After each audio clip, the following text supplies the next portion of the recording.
So this is coming in from Randy Woolen, 5732. Corey, really, you need to quit putting our opponents down as bad. They can hand Iowa a loss at any time. You better play each team as a tough game. Really, just look at the improvement of Iowa this year. That ought to tell you something. You want to just play the clip that he's talking about, Mark? Play the clip. You don't have to play the whole thing, but just play the. I got you. Can you play the audio off? Sure. Off the video, and just play the part where we're talking about bad teams.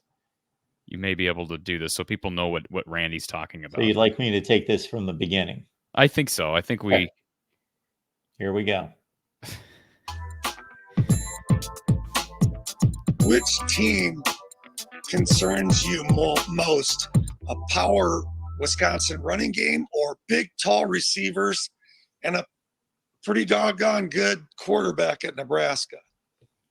Right now, it's Wisconsin because they're playing hot, but this could change in a couple of weeks. They scored a lot of points these last 2 weeks, but again, there's some bad teams in this conference. There are some bad teams in this like Michigan State's bad, Northwestern's bad.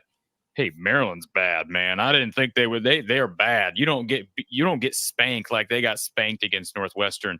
They're bad. UCLA's bad. Rutgers. I thought Rutgers was good, but now I don't know. That's a head scratcher. I've done the analytics on the game already. Wisconsin had maybe 550 yards offense, something like that. A lot of explosive plays. I'm thinking, what happened to Rutgers? I don't know. It's a mystery to me. And that game was at Rutgers. Yeah, exactly. Wasn't the Maryland game? Was the Maryland game at Maryland? Yes. That's what I mean. None of that makes any sense. That's enough, Mark. Maybe Northwestern's a little bit better. I think that's what Randy's referring to. I stand by every comment that I made in that 1 minute stretch. You all missed the worst team in the conference. Huh? You missed the worst team in the conference. Purdue? Yes. Well, but Iowa didn't play them. But yeah, you're right. Purdue's bad. Oh, you were mentioning the teams that I was playing. Gotcha. The only thing is Purdue did do something weird this past weekend and almost coming back against Illinois. I mean, they did come back and sent it to overtime, but which would have caused me not to name them the worst team in the conference. I've got my Big Ten power rankings. I was in the middle of editing actually when we started this show, so they'll come out. But I had to keep Purdue in last because UCLA also almost beat a mid-tier team. So Mark, tell me, am I wrong on any of those? You're the voice of college football. You follow all these teams. So apparently I'm just being dismissive. I'm not being dismissive. I'm just stating there's 18 teams in the conference. There are going to be some bad teams, and it just so happens Iowa happens to play a lot of them. Yeah, I would agree with everyone there. I would be a little lighter on Rutgers. I would like to see a little bit more. And they don't play Rutgers. Oh, well, you brought up Rutgers. I did bring them up because I was just shocked that Wisconsin just spanked them. I was too. Spanked them with a wooden spoon. And Maryland was according to ESPN's FPI, was Iowa's best chance at a loss from here on out before their spanking at home against Northwestern. Yeah. So, it's easy for me just to say maybe Northwestern's a little bit better than we thought, Mark. But do you really believe that? I just don't believe that. I don't think does Northwestern beat 37-10? When does that ever happen? Well, but I'm saying, read some of the Northwestern scores. I mean, they got beat by wasn't it 24-5? They scored 5 points against that Washington, the same defense that Iowa scored 40 against this past weekend. I mean, there are just some bad teams, and I don't care. Michigan State is not a good football team. No. And I know Kirk is going to play them up like they are, and they're well coached. And I have nothing against Jonathan Smith. It's his first year there. Aiden Chiles, numbers wise, is a disaster. He's a disaster. He's got I think 6 touchdowns, 11 interceptions. His completion percentage is 56%. So he's turnover prone. I'm surprised they don't have his backup, the transfer from North Dakota, starting, because that kid put up some great numbers at North Dakota. I'm almost shocked, other than the fact that Chiles was an Oregon State guy, and maybe there's some bias there with Jonathan Smith, something else going on behind the scenes. I wouldn't be shocked out of a bye week if we see Tommy Schuster. Tommy Schuster. Yeah. Well, I will push back in a few areas, but I generally agree with you. But I will say that Michigan State has played 3 Big Ten games, and they did have to run into the 2 best teams, Yeah, and what I consider to be by a pretty good margin at this point. And they, I agree with you. However, they got absolutely sandblasted by both of those teams. There was nothing in those games that gave me Sure. any indication of a pulse for Michigan State, other than Ohio State gave them opportunities in the red zone multiple times, and Michigan State couldn't do anything with it. Like, I thought Ohio State played really poorly in that game. That's why I was kind of optimistic about Iowa, and Michigan State still got blasted by 31. Michigan State's effort in many ways is similar to Iowa's effort against Ohio State. No, Ohio State wasn't turning the ball over down red zone against Iowa. When did they turn the ball over down in the red zone against Iowa? Michigan State was offering on a silver platter points and Ohio touchdowns State for Michigan fumbled State, and on a Michigan State failed to drive. take advantage. Ohio State was on the move, and they fumbled on one drive. Jeremiah Smith fumbled. Yeah. They threw a pick when they were moving the ball. I don't know if they were in the I don't think they were in the red zone. No. And they got stopped on downs. Nowhere close. Yeah. But like I said, they just, again, Iowa feeds off field position. And although turnovers are always big, those turnovers were not real consequence. I don't remember where they were on the field, but they were nothing like what Ohio State had against Michigan State. I mean, go back and can we look at Michigan State since we're looking at Iowa's schedule from here on out? Can you click on Michigan State real quick? This is why I'm, besides just looking at Aiden Chiles' stats, they don't have anybody that scares me. I mean, I'm looking through the stats and I watched. Yeah.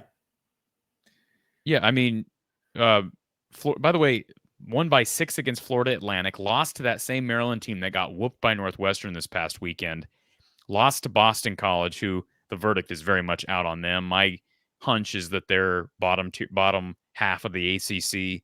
Their only win by more than one score was against Prairie View A&M. I think Iowa has a chance to go there this weekend and win by 20 or more. So these may not. results, It may be a close game because it is on the road in Iowa. I'm less impressed with these results by Michigan State than I was a few weeks ago because, number one, I gave them a little leeway weeks later about the FAU game, even though they should defeat that type of team by 4 or 5 touchdowns. They only won by 6. It was touch and go. I watched some of that game. Of course, we're thinking Maryland 8-5, 8-5 the last couple of years when Michigan State wins that game on the road. Well, Maryland's a bad football team. So we're now discovering that Maryland's awful. So that's not as impressive as it was when Michigan State pulled off a 10-point upset as a 10-point underdog. The game at Boston College. At that time, Boston College had defeated Florida State and was coming off an impressive showing, only losing to Missouri on the road by 6 points, a top 10 team in the country. But since then, Boston College has lost to Virginia. And then again, the last 2 games, on one level, they can be explained as you're playing 2 of the top 5 teams in the country. On the other hand, they were not competitive in either one. And I actually think despite the score being slightly closer against Oregon, they were less competitive against Oregon. They put up 10 points when it didn't matter. It was 31-0. They got completely trounced. I wanted to pull up Big Ten stat rankings here because we have a big enough sample size now where I think you can start to look at some of where these teams are in comparison to the rest of their Big Ten counterparts. And you're talking about Michigan State is, let's see, lower quarter of the they're below Iowa in total offense this year. Now think about that. And Iowa, even though Iowa's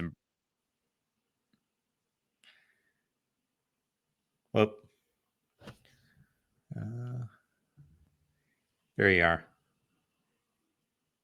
Well, I think we lost Corey. I was curious to hear where Iowa was ranked in total offense this year. I've kind of lost track of that storyline. because I think Corey and I made our guesses as to how much the Iowa offense would be improved this year. Doc is citing Kirk's record against first-year head coaches. That would be interesting to see. Does anyone want to do that research? Because this year, have we had any other first-year head coaches versus Iowa? I don't believe so. Wow, there's a little circle that's twirling in between us, Mark. Yes, I'm trying to get rid of the other U. I There got we it go. out. That thing right here. I guess we can't. Anyways, so sorry about that. But Michigan State, lower quarter of the Big Ten in total offense. They're worse than Iowa in total offense. And keep in mind, Iowa's improved offensively, but Washington game, perfect example. Even when they've scored, you know, they're going to have to be more opportunistic, which then they're not going to be putting up huge offensive yardage totals. But Iowa's, you know, they're averaging 358 per game. Michigan State's averaging 350. You look at total defense. Michigan State's been, you could argue, slightly better in defense this year, but they're still below Iowa. They're averaging, let's see here, find rushing totals. That's what I'm kind of curious on. So they are, again, lower third of the Big Ten in rush defense, averaging, they give up over 130 per game on the ground. And let's see here. Scoring defense, they are lower quarter of the Big Ten, giving up on average 21 points per game. Basically, every stat is what my point is. Like, I don't even see a stat offensively that is. I don't know what do they do, Mark? You've watched more of what they do than I have. What do they do? Okay, so Besides turn I the was ball over. curious. As soon as you mentioned Iowa in total offense, I thought, oh, wow, this is something that we have talked about incessantly for 3 or 4 years, where they're ranked in total offense. And I was guessing that their improvement was more substantial than this, 94th in the nation in total offense. But still, that's 35 spots or so higher than they were in Michigan State's at 103. What does Michigan State do well? They have Michigan Give me one State. stat. I'm sorry, what's that? Give me one stat. I tell you what, special teams, they got a really good punter and a really good kicker. Kirk Okay. brought that up today. Well, then you're ahead of me on this. I'm going to give you more of a big picture look that, okay, Aiden Chiles, yes, is having a horrendous year, but he is a superior athlete with an excellent arm. He is just lost and doesn't have command of the offense, makes poor decisions. The offensive lines. I watched the Oregon game and the Ohio State game against Michigan State, and especially the Oregon game. He had no chance. Like, they were all over him. And so what are they going to do? What's he going to do? The offensive line's not good. Let me ask you this. You've been doing this show with me for like 3-4 years. Yes. Am I often this confident, not only No. in Iowa winning, but in Iowa winning big? You're sometimes often confident that they will win the game. Yeah, but I think it's very rare, especially with recent Iowa offenses, that I would ever predict Iowa win by 3 scores. And I haven't made my total prediction yet, but I mean, what's Aiden Chiles? You talk about that offensive line struggling. What are they going to do against Iowa's defense? Think about that. Sure. What are they going to do offensively? Where is Iowa ranked defensively? Were you looking at total defense? Total defense, they are 29th. That low, 29th. Okay. Michigan State is 37th in total defense, and that's after playing Oregon and Ohio State.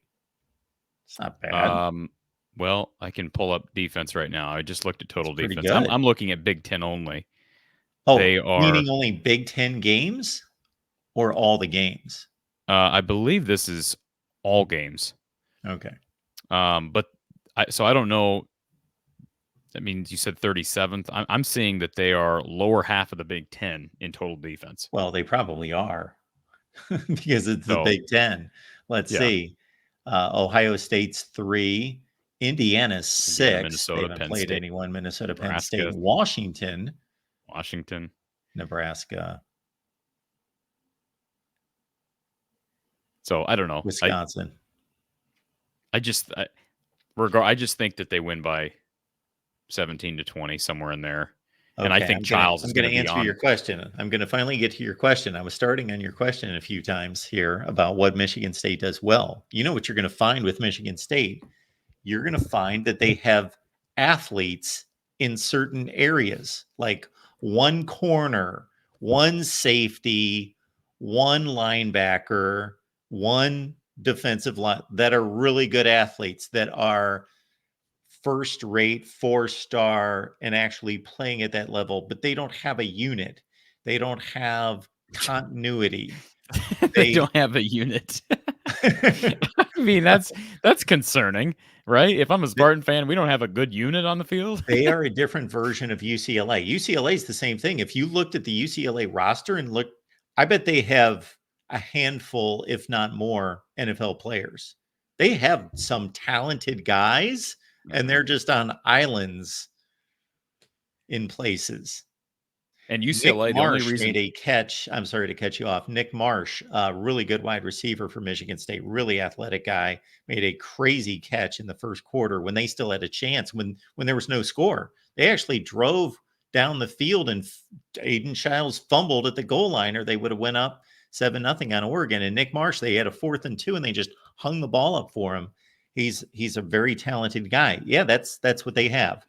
Every 10th play of this game, if that, a Michigan State guy will do something that will be, okay, that wide receiver got loose and caught like a 12-yarder and showed that he's kind of athletic. That's what you're going to have, but the teams are not comparable. No.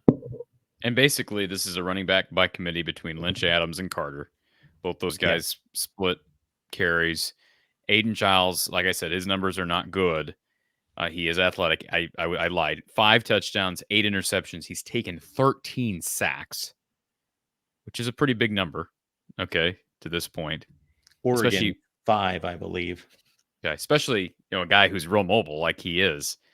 And he just makes odd decisions. I said it. I said it earlier, but I'd like to know, like, if you brought me back to the beginning of the season, and I was covering Michigan State, and I didn't see their open practice during fall or even during the spring. But just based on resumes here, I would have given Schuster the big time nod and the edge to win the job. Because Chiles had done nothing, right? Did he even play last year at Oregon State? He was a mop up. He was a Brendan Sullivan type that came in a few plays a game and ran around. And then he also, without Brendan Sullivan's resume, and then he mopped up. He had 5 touchdowns and no picks, I believe, if you would look up his last year's statistics. Can I just real quick, so people know why I would not be shocked for Michigan State to make a quarterback change? Let me share my screen, because you can do some, again, maybe be things happening behind the scenes. I'm not covering this program, but this is Tommy Schuster. So he's a 6th-year quarterback, transferred in during the offseason from a good FCS program. Keep in mind, it's the best FCS conference in the country, in the Missouri Valley. That's a program that traveled to Iowa State and competed. Again, best conference in the country. I think they were preseason ranked in the top 25. Listen to some of these accolades. Well, let's start back here in his first real year. He's been in college since 2019. Started all 7 games at quarterback in 2020. I believe he was named, let's see here. He was named all Missouri Valley Conference football conference newcomer team. Finished as the runner-up for the league's freshman and newcomer of the year. Ranked 2nd in the nation among rookie quarterbacks for passing. Now let's move to 2021. Started all 11 games at quarterback. Completed Missouri Valley leading 65.5% of his passes. Ranked 9th nationally in completion percentage. And again, best conference in the country. Started all 12 games at quarterback in 2022. Threw for over 2,700 yards. Ranked among the FCS leaders in completion percentage at 68.8. In the top 25 of passing efficiency, passing yards, passing touchdowns. Then you go to 2023. Among the FCS leaders again in completion percentage, it's basically 71%, 5th in the country. Passing efficiency, top 16 passing touchdowns, top 25, was a team captain, started all 12 games. His numbers were impressive. I mean, these were, like I say, I'm just surprised that he didn't win this job. I know that it's sort of apples to oranges when you talk about FCS to FBS, but there's a number of examples, Mark, where we can look around and see these FCS quarterbacks that were real decorated, went on to an FBS school, and were still really good. The Sure. kid that went from, would he go from like Florida Tech to, let's see, where did he go? Florida Tech to Western Kentucky, Austin. What was his name? Now I can't remember his name now, but how about the kid that's at Minnesota this year? Threw for a bunch of yards at New Hampshire. But this is a guy who's done it Cam multiple Ward. years. Cam Ward's now, again, prolific at Incarnate Word, and now is at Miami. So I don't know. Am I making too much of these numbers? Are you surprised when you look at these numbers that he's not won that job, especially with Aiden Chiles' struggles so far? Well, you were not only the Iowa expert between the two of us on the show, you were the FCS go-to. I'm certainly not that guy. Well, the Missouri Valley Conference is the best conference. I mean, Sure. with the likes of North Dakota State, South Dakota State, Northern Iowa, etc. I think you may have touched, I will underline the term may have touched on something when you noted that Aiden Chiles came with Jonathan Smith from Oregon State. He not only recruited and signed him at Oregon State, he also got him to come with him to Michigan State. Yeah. But maybe, again, if you're going to make a change, maybe it's during the bye week. And I haven't listened to Jonathan Smith this week. I'm assuming he's already talked to the media, but you're probably not going to tip your cap of that change. Or maybe they come out and they run both guys. He's actually been, I looked at their stats, the quarterback stats here. I'll share that.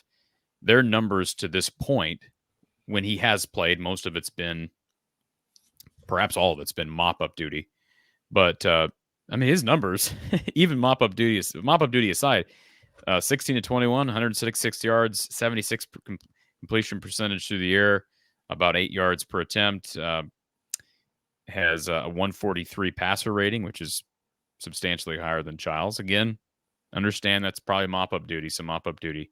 But if I'm Michigan State, unless there's other stuff going on that I'm not aware of, I'd be looking long and hard at this option, because what do you have to lose at this point? You're 3-3. You're probably not going to be bowl eligible. You look at the rest of their schedule. I mean, there's some winnable games because they've already gotten the Ohio State and the Oregon out of their way. But look at the schedule. I mean, at Illinois, at Michigan, home against Iowa, home against Indiana. They're going to be hard pressed to get to bowl eligibility. If they do, that will be a very successful year one for Jonathan Smith, in my opinion. So I'd come out against Iowa and throw them a bone that they're completely not expecting, because he's going up against, for an offensive line that's reportedly struggled and a quarterback that struggled, they're going up against one of the worst units to have struggles against. You know what I'm saying? In Iowa, especially with what Iowa did to that Washington offensive line last week. You have a point. I don't necessarily know if I would make that move myself, because I would also be thinking about the long range planning of my program, not just trying to get a win. Sure. I understand that. That's why I say maybe you run both guys, but you got to play the best guy. They brought him in. He's got 1 year. This is his last year. Yeah. Why'd they bring him in? Why? I'm surprised Schuster transferred there. Because like I say, a guy like that, usually someone like that would be wanted by a number of big schools. Michigan State's a big school. So, he landed there on a scholarship, but he obviously he got 1 year left and, hey, go see if I can win a job somewhere. And, it's got to be frustrating. He's been in school since 2019. So he's a COVID kid, but. Well, at this point, he's backing up the worst starting quarterback in the Big Ten. So maybe he was thinking he could win a job. Right.